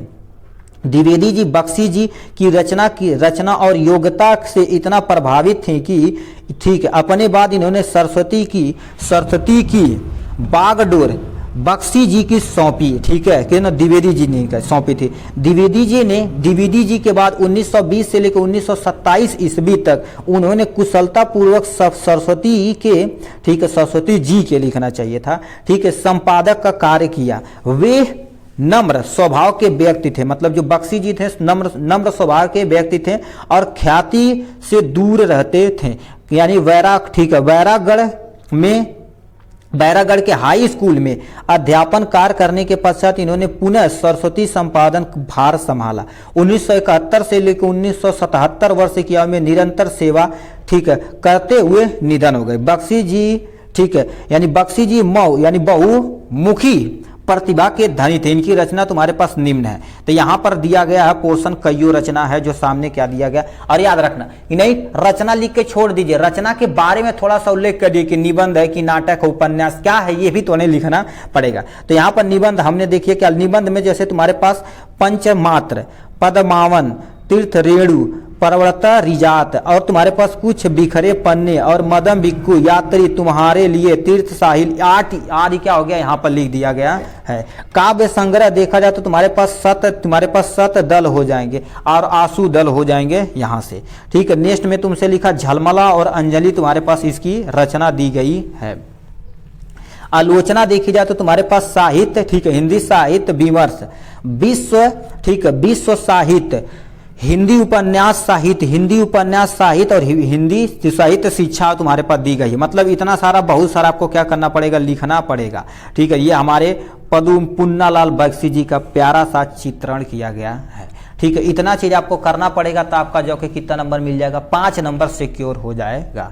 ठीक है, नेक्स्ट क्वेश्चन की तरफ रुक करते मेरे भाई। ठीक है, तो वो हमारे थे लेखक। अब यहाँ से हमारी स्टार्ट होते हैं। ठीक है, कवि जी, किसी एक कवि का जीवन परिचय लिखना पड़ेगा। ठीक है, तो आपके सामने कौन कौन से कवि आपको बता देना चाहते हैं, कवि का जीवन परिचय और उनकी रचना का उल्लेख करना पड़ेगा। सबसे पहले दे रखा तुलसीदास जी, मैथिली शरण गुप्त जी, सुमित्रानंद पंत जी, अशोक वाजपेयी जी। इतना चीज दिया गया तो इसमें से क्या करना पड़ेगा, किन्हीं एक का। तो सबसे पहले हम तुलसी जी का क्या कर देते हैं, आपके सामने यहाँ से पूरा जीवन परिचय लिख देते हैं। तो आपको सामने हेडिंग डालना पड़ेगा, तुलसी जी का जीवन पत्र चरित्र चित्रण करना है। ठीक है, तो इसको सबसे पहले कैसे लिखेंगे आपके सामने यहाँ रहा, इसे थोड़ा सा ऊपर करके स्क्रॉल करके लिखते हैं। ठीक है, चलना भी बहुत जरूरी है, नहीं तो दिक्कत हो जाएगी। ठीक है, यहां से देखें, तुलसी जी का जन्म ठीक है 1532 ईस्वी उत्तर प्रदेश के जिला बांदा के राजापुर गांव में हुआ था। हम भी तो यूपी के हैं भाई, कहाँ है बांदा गांव। ठीक है, इनमें हुआ था। तुलसी जी का जन्म ठीक है, जन्म स्थान विवादित है। लिखा, कुछ लोग इनके जन्म को ठीक है सोरे जिले एटा मानते हैं, कुछ विद्वान का ठीक है विद्वान इनका जन्म उत्तर प्रदेश के जिला बांदा राजापुर में मानते हैं। ठीक है, फिर क्या हो गया, इनके तुलसी जी की माता जी का नाम हुलसी देवी था। क्या कहेंगे, हुलसी देवी था। और तुलसी जी के पिता का नाम आत्मा राम दुबे था। ये तो हम वहीं पढ़ रहे थे, हम जब हाई स्कूल दिए थे 2015 या 16 में, तब ये आया हुआ था। ठीक है, तो इनकी मम्मी का नाम हुलसी देवी तथा इनके पिताजी का नाम क्या होगा, आत्मा राम दुबे जी था। ठीक है, अब आगे करके और थोड़ा सा पढ़ते हैं। क्या लिखा, तुलसी जी बचपन में जो पहला शब्द बोला था वो बोला था क्या, राम। कितना सुस्पष्ट और कितना मजेदार शब्द है। ठीक है, क्या लिख दिया, इसी प्रकार तुलसी जी का नाम राम बोला पड़ गया। ठीक है, राम बोला, मैंने पहली बार इन्होंने राम बोला था इसलिए इनका नाम पड़ गया राम बोला। जैसे अपने यहाँ प्रेजेंट टाइम में किसी की मोछ थोड़ा सा बड़ू होती तो कहते हैं मोछाड़ू, कोई करिया रहता करियवा, कोई गोरा थोड़ा सा रहता भुआरा गुरहर का। ठीक है, मान लेते कोई लड़की करे तो करिकी, ऐसे बोलते हैं ना। ठीक, एक उपाधि दी जाती है गाँव में। ठीक है, आप जानते हैं गांव की उपाधि कैसी होती है, एकदम से खतरनाक टाइप में। तो यानी क्या हो गया, गांव में इन्हें क्या बोल दिया था, राम बोला पड़ गया। तुलसी जी के माता पिता के मृत्यु के बाद उन्हें भीख मांगकर अपना पेट भरना पड़ा। कितनी दुर्लभ बात है। ठीक है, इसी बीच इनका परिचय राम भक्त साधुओं से हुआ। ठीक, इन साधुओं से मिलने के पश्चात तुलसी जी को ज्ञान प्राप्ति का मौका मिला। याद रखना, जीवन में कभी भी कोई भी व्यक्ति यदि आपकी मदद करता है तो उसका ठीक है कभी भी आपको एहसान भूलना नहीं चाहिए, नहीं तो आप बड़ी ही नरकता में जाएंगे मेरे भाई। आपको लगेगा कि हम बहुत ऊपर चले गए, ठीक है, बहुत ऊपर चले गए, बट आप समझ लिए उसकी नज़रों में गिरे ही गिरे रहेंगे। ठीक है, याद रखना, किसी के ऊपर विश्वास करना, किसी को बोल देना कि हम इतने समय पर आएंगे, उस समय नहीं आएंगे। ठीक है, तो कितना बुरा लगता हो आप समझ ही रहे हैं। ठीक है, तब तुम सोचो, एक भीख मांग के खाने वाले व्यक्ति को ठीक है साधुओं ने उससे क्या कर दी थी, रहने का स्थान, भोजन, उस समय यही तुम्हारे पास सबसे अच्छा चीज था। ठीक है, प्राप्ति हुई। तुलसी जी की पत्नी का नाम तुम्हारे पास क्या होगा, रत्नावली था। मतलब विवाह हो गया तो इनकी पत्नी का नाम रत्नावली था। तुलसी जी का, ठीक है, तुलसी जी का बचपन कष्टमय, ठीक है, से भरा था। आप जान ही रहे, देखिए अभी बचपन में मम्मी पापा का मृत्यु हो गया, उसको भीख मांगकर पेट पालना बहुत ही दुर्लभ चीज़ है भाई। गरीबी देखा जाए तो बड़ी खराब चीज़ है मेरे भाई, ठीक है। गरीबी देखा जाए तो आपको ही बता देती, ऊंच नीच जाति पाति, जानवर से भी बदतर क्या हो जाते आदमी हो जाते हैं, ठीक है। तो जानवर देखा जाए तो एक पालतू है, ठीक है, तो आप जान ही रहे। जब तुलसी जी, ठीक है, बड़े हुए तो उनका विवाह किसने, और रत्नावली के साथ हो चुका था, ठीक है। फिर तुम्हारे पास क्या लिख दिए इन्होंने, ठीक है। अब क्या लिखा, तुलसी जी, ठीक है, तुलसी जी ने गुरु नर हरिदास जी की दीक्षा प्राप्त की और उन्हीं के द्वारा दिए गए रास्ते पर चले। और गुरु के मार्ग पर चलना ना बहुत ही कठिन और सुलभ काम होता है, ठीक है। लोगों को लगता है ना कि ये खराब टीचर है, ठीक है। देखिए याद रखना, जिंदगी में कोई भी टीचर उसके पास, ठीक है, जितनी तुम्हारे पास क्या होती है, जितनी क्षमता होती है आपको उतना समझाता है, ठीक है। जितनी उसके पास क्षमता होती है, वो कभी भी कोई टीचर नहीं चाहता कि हमारा शिष्य, ठीक, नीचे रह जाए और पीछे रह जाए। जितना उसके पास कैपेसिटी होती है वो 100% आपको देने की कोशिश करता है, ठीक है। फिर तुम्हारे पास क्या लिख रखा है, ठीक, 1 मिनट भाई, तेरी माता जी का फोन आ रहा है, ठीक। यहाँ नेक्स्ट पॉइंट में क्या लिखेंगे, ठीक है, यहाँ पर दीक्षा और फिर क्या लिख दिए हैं जी, यहाँ से चलते। तुलसीदास जी श्री राम के परम भक्त थे, ठीक है, क्योंकि पहली बार इन्होंने क्या हुआ, राम शब्द बोला था, ठीक है। तुलसीदास जी ने अपने जीवन का ज्यादातर समय चित्रकूट, अयोध्या, काशी में व्यतीत किया। तुलसीदास जी का, ठीक, आदि काव्य रामायण के रचयिता, ठीक है, महर्षि वाल्मीकि का अवतार ही माना जाता। तुलसी जी, ठीक है, तुलसी जी का जन्म 1623 ईस्वी में, इनकी जन्म नहीं, मृत्यु, इनकी मृत्यु कब हो गई थी, 1623 ईस्वी की इनकी मृत्यु हो गई थी, ठीक। ये हो गया। इनकी रचनाएं तुम्हारे पास प्रमुख है, जैसे तुम्हारे पास लिखी गई है रामचरितमानस इन्हीं के द्वारा लिखी गई है, ठीक है। बैराग संदीपन, कृष्ण गीतावली, विनम पत्रिका, देहावली, कवितावली, रामाज्ञा, ठीक है, रामलला अछूर, जानकी मंगल, पार्वती मंगल आदि, ये सब देखा जाए सब किसके द्वारा, सूरदास के द्वारा रचित रचना है, ठीक है। ये सामने हमारे, ठीक है, गोस्वामी तुलसीदास जी हैं, ठीक है। अब देख सकते हैं कितने प्यारे और कितने सुशील चित्रण किया गया इनका, ठीक है, ठीक है। ये आपके सामने दूसरी रचना दी गई है, मैथिली शरण गुप्त कवि की, यदि कवि है कोई एक का लिखना पड़ेगा, ठीक है, कोई एक लिखना पड़ेगा। इसको हम भी आपको बता देते हैं, जो आपको अच्छा लगे आप कर लीजिएगा, ठीक है। यहाँ से आप स्क्रीनशॉट ले सकते हैं, हमने एक को एक्सप्लेन कर दिया, ठीक है, ये आपके सामने यहाँ से, ठीक है। यहाँ से आप क्या कर सकते हैं, देख सकते हैं, ये आपके सामने मैथिली शरण गुप्त जी हैं, ठीक है। नेक्स्ट पे चलते हैं अपने, हम सीधे 27 नंबर क्वेश्चन की तरफ चलते हैं, ठीक, ठीक है। तो ये आपके सामने प्यारा सा रहा सुमित्रानंद पंत का जीवन परिचय, ये भी इंपॉर्टेंट है एग्जाम के पॉइंट ऑफ व्यू से, इसे भी आप देख लीजिए आराम से, ठीक है। क्या लिख रखा है, ये आपके सामने जीवन परिचय लिख रखा, अब इसके बारे में क्या लिख रखे, आधुनिक हिंदी कविता के सर्वश्रेष्ठ अभिव्यंजना, भाषा समर्थक तथा नई छंद दृष्टि, ठीक है, देने वाले सुमित्रानंद पंत जी का जन्म 1900 में हुआ था। कहाँ पर हुआ था, अल्मोड़ा जिले के, ठीक है, कसौनी गांव में हुआ था। जन्म से कुछ घंटे बाद पंत जी की माता का क्या हो गया, स्वर्गवास हो गया, ठीक है। कितनी कठिन इनका बचपना था भाई।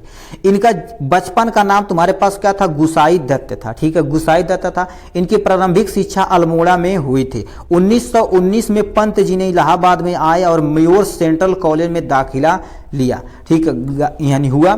महात्मा गांधी के असहयोग आंदोलन से प्रभावित होकर, ठीक है, बिना परीक्षा दिए इन्होंने क्या होगा, पढ़ाई छोड़ दी थी, ठीक है, पढ़ाई छोड़ दी थी।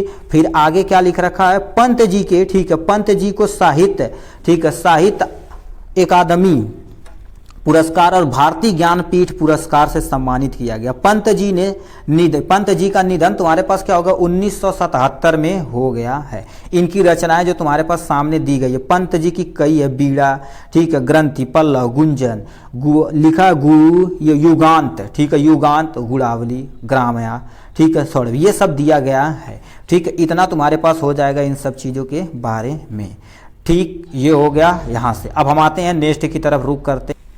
यहां से आपको क्या करना पड़ेगा, देखिए ध्यान से सुनिए। लिखा है अपनी पाठ्य पुस्तक में कंठस्थ कोई एक श्लोक लिखिए जो इस प्रश्न पत्र में न आया हो। ठीक है, सबसे पहले एक आपको श्लोक, 2 श्लोक याद करना पड़ेगा। अब देखिए 2 श्लोक स्टार्टिंग में ही आया था। ठीक है, कोई 2 श्लोक आपको याद रखना पड़ेगा। और याद रखिए एक ही चैप्टर से आप 2 श्लोक याद कर लिए। अभी कभी भी ऐसा नहीं हो सकता कि एक ही चैप्टर से दोनों श्लोक इस प्रश्न पत्र में दे दे, कभी नहीं, इतिहास में नहीं कभी हुआ। एक नहीं, यदि हमारे बात पे विश्वास नहीं होता ना, तुम कईयों साल का पेपर उठा के देख सकते हो। ठीक है, एक चैप्टर से दोनों श्लोक नहीं देगा कि उसे संदर्भ सहित हिंदी में अनुवाद करिए, कभी भी नहीं देगा। तो आप दोनों एक ही चैप्टर से याद कर लीजिए, अपना काम बन जाएगा। तो आपके सामने ये रखा है, लिखा बंधन मरण यपि जो यापी पर जाए। ठीक है, लिखा अभयत्र समूह वीर वीर भावो ही वीरता, ये तुम्हारे पास दिया गया है। ठीक है, इसे याद रखना। श्लोक 2 लाइन आपका भन्न से कितना नंबर दे के जाएगा, 2 नंबर आपके सामने दे के चला जाएगा। ठीक है, तो आपको क्या करना पड़ेगा, किसी एक श्लोक को आपको अच्छे से कंठस्थ करना पड़ेगा। सर्वे भवन्तु सुखिनः, सर्वे भवन्तु निरामया वाला भी याद कर सकते हैं। ठीक है, कोई याद रखिए जो आपको कंठस्थ से हो उतने तरीके से। नहीं याद होता तो लिख के, कितने लोग कहते हैं नहीं याद होता, लिखिए भाई। एक 2 लाइन है, एक पन्ना तुम 10 बार लिखो मेरे भाई। ठीक है, अभी जैसे छोटे क्लास में इंग्लिश मीडियम वालों को दिया जाता है। ठीक है, मान लेते बातचीत कर रहे हैं, मान लेते कोई क्वेश्चन नहीं याद हो तो उसी को क्या दिया जाता है, उन्हें दंड दिया जाता, लो भाई इसे 2 पन्ना लिख के लाना। 2 पन्ना मतलब उसे कम से कम 20 बार लिख के लाना पड़ेगा भाई। ठीक है, तो याद ही हो जाएगा। तो उसी तरह से आपको याद करना है। ठीक है, नेक्स्ट पे चलते हैं। ठीक है, अब नेक्स्ट में हमसे क्या दे रखा है, ठीक है, कहाँ चला गया पेपर, कह दिया है अपने मोहल्ले की नालियों की समुचित सफाई के लिए नगर पालिका स्वास्थ्य अधिकारी को पत्र लिखिए। ठीक है, एक आपको कोई पत्र लिखना पड़ेगा। ठीक है, पत्र लिखना पड़ेगा। एक पत्र होता है, एक प्रार्थना पत्र होता है, किसी एक को आपको लिखना पड़ेगा। तो यहाँ पर ये प्रार्थना पत्र है। इसमें क्या लिख रखा, किसके बारे में लिखना है जी। ठीक है, यहाँ पर देखिए लिख रखा तुम्हारे पास। ठीक है, समुचित सफाई कर्मी के लिए नगर पालिका, ठीक है, नगर पालिका के स्वास्थ्य अधिकारी को आपको पत्र लिखना पड़ेगा। ठीक है, इसको कैसे लिखेंगे यहाँ पर आपको जान ही रहे हैं। ठीक है, तो लिखा सेवा में श्रीमान स्वास्थ्य अधिकारी विषय। ठीक है, स्वास्थ्य अधिकारी यहाँ पर आप जिसको लिख रहे हैं, जैसे आप उसका यहाँ पर एड्रेस वगैरह लिख, जैसे मान लेते हैं हम क्या होगा खलीलाबाद में रहते हैं तो यहाँ पर क्या लिख देंगे खलीलाबाद, और यहाँ से क्या लिख देंगे संत कबीर नगर लिख देंगे। क्या लिख देंगे, संत कबीर नगर, हम कबीर की धरती पे रहते हैं, इतना लिखिए। क्या लिखेंगे, सेवा में श्रीमान स्वास्थ्य अधिकारी खलीलाबाद संत कबीर नगर, ये हो गया। अब यहां से लिखेंगे विषय आपको काला पेन से लिखना पड़ेगा। मोहल्ला की सफाई हेतु आवेदन, मतलब मोहल्ला में सफाई हेतु आवेदन देना पड़ेगा। अब इसको कैसे लिखेंगे, आगे स्क्रॉल करके लिखते हैं महोदय।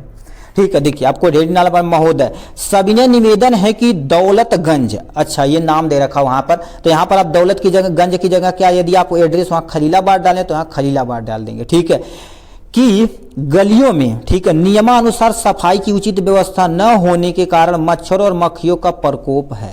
फलस्वरूप कॉलोनियों में, ठीक है, लोगों की बीमारी फैलने का भय है। मतलब यदि गंदगी रहेगी तो जाहिर सी बात क्या रहेगी, बीमारियां फैलेगी। तो लिखेंगे क्या, अब इतना लिखना पड़ेगा, सेवा में श्रीमान, ठीक है, श्रीमान महोदय सविनय निवेदन है कि नालियों में नियमा अनुसार, मतलब नियम के अनुसार सफाई की उचित व्यवस्था न होने के कारण मच्छरों एवं मक्खियों का प्रकोप है। फलस्वरूप कॉलोनी के लोगों में बीमारी फैलने का भय है। अतः आपसे प्रार्थना है कि गलियों की नालियों की सफाई उचित व्यवस्था कराने और कीटनाशक दवाइयों के छिड़काव कराने के शीघ्र व्यवस्था करने, ठीक है, करने की कृपा करें। इसके लिए हम सब आपके आभारी रहेंगे। ठीक है, इतना चीज आपको लिखना पड़ेगा। यहाँ से आप स्क्रीनशॉट ले लीजिए। ठीक है, उसके बाद आपको क्या लिखना पड़ेगा, स धन्यवाद। क्या लिखना पड़ेगा, स धन्यवाद आपको लिखना पड़ेगा। यहाँ से आपको दिनांक डाल देना है। ठीक है, यहाँ पर आपको लिखेंगे आपका आज्ञाकारी, ठीक है, यहाँ पर क्या हो जाएगी, या आपका आज्ञाकारी शिष्य वगैरह लिखना पड़ेगा। ठीक है, उसके बाद लिखे, तुम्हारे पास लिखे तो है, यहाँ पर पूरा तो लिख दिए हैं। ठीक है, यहाँ पर तुम्हारे पास भवदी श्यामाकांत, मतलब यहाँ से हो गया काम खत्म। ठीक है, उसके बाद तुम्हारे पास यहाँ किसके बारे में दे रखा है जी, दूसरे बारे में, मतलब उससे नहीं, आप वैसे नहीं लिख पाते तो ऐसे भी यहाँ पर लिख सकते हैं। यहाँ पर देखिए क्या लिख रखे हैं। ठीक है, ये होगा, पूरा डिटेल में डाल देंगे। यहाँ पर क्या लिखा, दूसरा डाल दे, दूसरे टाइप वही चीज लिखा गया सेवा में। ठीक है, सेवा में देखिए क्या देगा, स्वास्थ्य अधिकारी मोहल्ला है तो सफाई आवेदन दे रखा, 2 बार इन्होंने लिखा हुआ है। ठीक है, यहाँ से आप स्क्रीनशॉट ले सकते हैं। ऐसे ही आपको लिखना पड़ेगा। ठीक है, देखिए यहाँ भवदी तुम्हारे पास क्या लिखे हैं, श्यामाकांत। ठीक है, श्यामाकांत क्या दे रखा है यहाँ पर। ठीक है, यहाँ पर अपना एड्रेस भी डाल सकते हैं, नहीं डालेंगे तभी कुछ भी एड्रेस डाल दो, कोई टेंशन नहीं है। तो इतना चीज़ आपको प्रार्थना पत्र लिखना पड़ेगा। नेक्स्ट पे चलते हैं मेरे भाई। ठीक है, नीचे दिए गए तुम्हारे पास क्या होगा, क्वेश्चन। यहां पर क्या दे रखे हैं, निम्नलिखित प्रश्नों के, ठीक है, 2 प्रश्नों के उत्तर संस्कृत में लिखे। किस में लिखना पड़ेगा, संस्कृत में। कितने नंबर का है आपका, 2 नंबर का ये दिया रहा, कोई 4 दिया रहा था, किन्हीं 2 का करना पड़ेगा। ठीक है, तो नीचे तुम्हारे पास दिया गया है, इसको आप करेंगे यहां से। ठीक है, यहां से कैसे करेंगे, आपको सामने यहां दे रखा, वीर केन पूजत, वीर वीरेण पूजत। ये मेरे भाई एक सेट नहीं, कईयों सेट में देखा जाए तो एज इट इज ये क्वेश्चन पूछा गया, वीर केन पूजित, वीर वीरेण पूजित। ठीक है, चंद्रशेखर स्वनाम किम अवदत, ये सेट नंबर 2 में एज ये क्वेश्चन पूछा गया है। यानी चंद्रशेखर स्वनाम किम अवदत, यानी चंद्रशेखर आजाद नाम अवदत, मतलब चंद्रशेखर को किस नाम से पुकारा जाता था। ठीक है, चंद्रशेखर जी को आजाद के नाम से पुकारा जाता था, है भी। ठीक है, मंत्री केन वर्धते, मंत्री तुम्हारे पास क्या लिखे हैं, सुवचनेन मंत्री वर्धते। ठीक है, इतना चीज आपको क्या करना पड़ेगा, लिखना पड़ेगा। ये होगा इन सब चीज के बारे में। ठीक है, ये आपका महा क्वेश्चन कितने नंबर का मेरे भाई, 7 नंबर का। और निबंध देखा जाए तो आपको 7 नंबर दे के जाने ही जाने वाला है। क्या क्या पूछ दिया है, ध्यान से सुनिए। आतंकवाद कारण और निवारण, देश प्रेम पे लिखना है, और विज्ञान वरदान या अभिशाप इस पे लिखना है, और विद्यार्थी जीवन में खेल का महत्व, इन चीजों पे आपको लिखना पड़ेगा। तो हम एक पे आपको लिख के यहाँ से दिखा देते हैं। ठीक है, अब इसको एक बाई एक करके हम क्या करेंगे, पूरा डिटेल में आपको आराम से एक्सप्लेन कर देंगे। अब इसमें क्या लिख रखा, ध्यान से सुनिए। आपको ऐसे हेडिंग डालना पड़ेगा, आतंकवाद कारण और निवारण। आतंकवाद का मेन कारण क्या होता है, इसके बारे में आपको हेडिंग प्लीज याद रखिएगा। निबंध कभी भी लिखिएगा कि नहीं भरभराट लिखते चलिए, ऐसा प्लीज मत करिएगा। ठीक है, कभी भी लिखिएगा तो इसको अच्छे तरीके से आप एक्सप्लेन करके ही लिखिएगा, और हेडिंग डाल के लिखिएगा। पहला हेडिंग आपके सामने क्या होना चाहिए, प्रस्तावना। आज पूरा संसार आतंकवाद की विभीषिकता, ठीक है, से करा रहा है। तिच्छु राजनैतिक स्वार्थी की पूर्ति के लिए, ठीक है, क्रूरतम अपराध की जैसे बाढ़ सी आ गई है। चाहे अमेरिका के राष्ट्रपति लिखा जॉन एफ केनेडी और भारतीय प्रधानमंत्री इंदिरा गांधी, राजीव गांधी के नृशंस हत्या, या न्यूयॉर्क में स्थित विश्व व्यापार केंद्र के 110 मंजिले टावरों की धराशायी करना, भारतीय संसद पर हमला, उरी, पुलवामा, ठीक है, ये सब देखा जाए तो निस्संदेह क्या लिखा है, आतंकवाद की ये लिखा है, तस्वीरों को बयां कर रही है। ऐसे में, ठीक है, ऐसे में इसे क्या होगा, जड़ से उखाड़ देना अति आवश्यक और 150% होना भी चाहिए। अन्यथा यह क्या होगा, दिन दूर नहीं है कि जब समूची मानवता की खतरे में पड़ जाएगा। आतंकवाद देखा जाए तो किसी को नहीं, तुमको इतना ब्रेन वॉश किया जाता है ना, किसी को भी मार सकते मेरे भाई, अब तुम सोच सकते हो। ठीक है, ये हो गया इनके बारे में। अब तुम्हारे पास से लिखा आतंकवाद का अर्थ क्या होता है। ठीक है, आतंकवाद क्या अर्थ लिखा, अपने निजी राजनीतिक स्वार्थ की पूर्ति के लिए जब विभिन्न बाह्य शक्तियों द्वारा किसी देश के, ठीक है, देश में व्यापक स्तर पर अपने लिखा प्रमुख, ठीक है, प्रमुख शक्ति का प्रयोग करके जनता में भय, मतलब क्या करते हैं आतंकवाद लोग, भय बना देते हैं कि जैसे अभी मान लेते हैं कहीं जी प्लेन को हाईजैक कर लिए, भय बना देंगे कि आपको गोली मार देंगे, सरकार से इतना पैसे की मांग करेंगे। ठीक है, असंतोष असुरक्षा की भावना का निर्णय, ठीक है, निर्माण किया जाता है। ठीक है, आतंकवादियों द्वारा किया जाता है। जब लिखा तब इसी स्थिति में आतंकवाद कहते हैं, मतलब 2-4 लोग मिलकर किसी चीज को हाईजैक कर लिए, ठीक है, हाईजैक कर लिया और सरकार से अनुचित असुच्छा, मतलब कुछ भी पैसा मांग सकते, उसे आतंकवाद कहते। लिखा वस्तुतः अमाननीय हिंसात्मक तथा हथकड़े अपना कर, ठीक है, उनकी उचित तथा अथवा अनुचित मांग को, ठीक है, मांग को मनवाना ही आतंकवाद कहलाता है। किडनैप करके कुछ भी करा सकते हैं। आतंकवाद का मेन कारण क्या होता है, आपके सामने यहां से लिखा गया। आतंकवाद आज लगभग समूचा विश्व आतंकवाद की चपेट में है।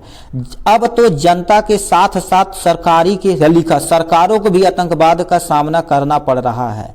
ठीक है, इनका मूल कारण असंतोष की भावना है। मतलब कुछ भी मांग सकते हो तुमसे, जो उनके हिसाब से हमारे हिसाब से बहुत ज्यादा रहेगा। किसी देश के भीतर यह व्यवस्था के प्रति असंतोष से पनपता है। ठीक है, असंतोष से पनपता। अब ये चीजें बहुत मेन मुद्दा है। जैसे मान लेते हैं, ठीक है, और याद रखना ये संविधान में लिखा गया सभी को निर्णय समान रूप से देना चाहिए। अभी मान ले तो कोई गरीब तबके के लोग किसी धनी के द्वारा सताए जाएंगे, लंबे समय तक सताए जाएंगे, पुलिस के पास भागते भागते, सरकार के पास भागते भागते, उसे न्याय मिलबे नहीं करेगा तो किसका रुख लेगा?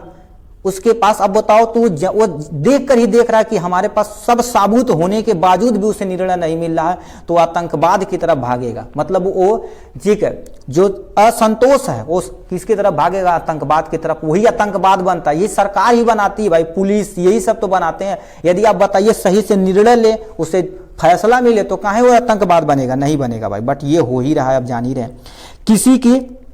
किसी का अति शोषण, देखिए बोला गया अति शोषण, अति पोषण इस असंतोष का कारण बनता है, जो बाह्य शक्तियों के प्रभाव, शिक्षा का अभाव, आजीविका की समस्या, प्रशासनिक अकुशलता, मतलब प्रशासन है उसे सही से सफल नहीं कर पा रही है कोई भी चीज, राजनैतिक कुचक्रों के कारण यानी फलता और फूलता, मानवता की विनाश का कारण बनता है। ठीक है, अभी देखिए यही होता मेरे भाई। ठीक है, किसी को जब निर्णय सही से नहीं मिलेगा तो आतंकवाद का रुख करेगा। ठीक, सोचिएगा उल्टा सीधा। ठीक है, वो चीज आतंकवाद का तुम्हारे पास परिमाण, वर्तमान में आतंकवाद किसी देश के विशेष के लिए नहीं अपितु अंतर्राष्ट्रीय स्तर पर एक समस्या बनकर उभर रहा है। ठीक है, एक समस्या बनकर उभर रहा है। यह एक लिखा वैश्विक यानी क्या होगी? चेतावनी है। ठीक है, क्या लिख दिया? चुनौती है। चुनौती, इसके परिमाण अत्यंत भयानक होते हैं। सरकार के प्रति अविश्वास की भावना का उदय होना, जनता में असुरक्षा की भावना विकसित होना, राष्ट्रीय एकता रूपी दीवार की दरार पड़ना। क्या होगा? दरार पड़ना, किसी राष्ट्र की आर्थिक स्थिति का असंतोषजनक हो जाना।